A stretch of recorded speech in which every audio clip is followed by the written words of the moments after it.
कॉलेजमध्ये सगळं सुरळीत चालणं असं कधी होऊच शकत नाही. राम राम मंडळी, मी तुमचा सर्वांचा MK. स्वागत आहे आपल्या नवीन व्लॉगमध्ये. गेल्या 3 दिवसापासून कॉलेजमध्ये मस्तपैकी डे चालू होतं, सगळं काही आनंदित चालू होतं. पण अचानक मध्ये काय अवदसा आली काही कळलंच नाही. अचानक 12वीचे पेपर चालू झाले, त्याच्यामुळे आमच्या गाड्या परत गेटच्या बाहेर लावण्यात आल्या. आता उन्हातानात काय खरं नाही गाड्यांचं भाऊ. जाऊ द्या, असू द्या, काही हरकत नाही. थोड्या दिवसाची तर गोष्ट आहे, काहीच विषय नाही.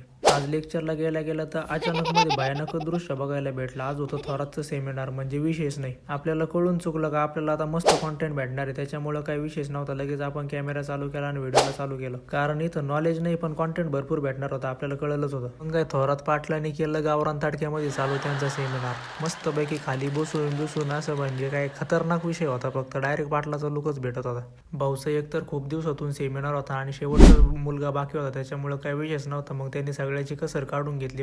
30 मिनिटं घेतल्यावर का सगळ्यांना उठत होता, प्रश्न विचारत होता, काय कळत नव्हतं काय चालू होतं, पण मजा येत होती भरपूर. इथं फार आपल्या डोक्यात दुखायला लागलं, एवढं हसत होतो. शेवट तर त्यालाच कळत नव्हतं त्याने काय लिहिलं. म्हणतो लयच अवघड लिहून आणलं होतं रे मी. बहिणी एवढं एंटरटेन करून मग शेवट म्हणतो का बाद झालं भाऊ, आता लय झालं. म्हणलं टाळ्या. चला सबस्क्राईब करा मग आता.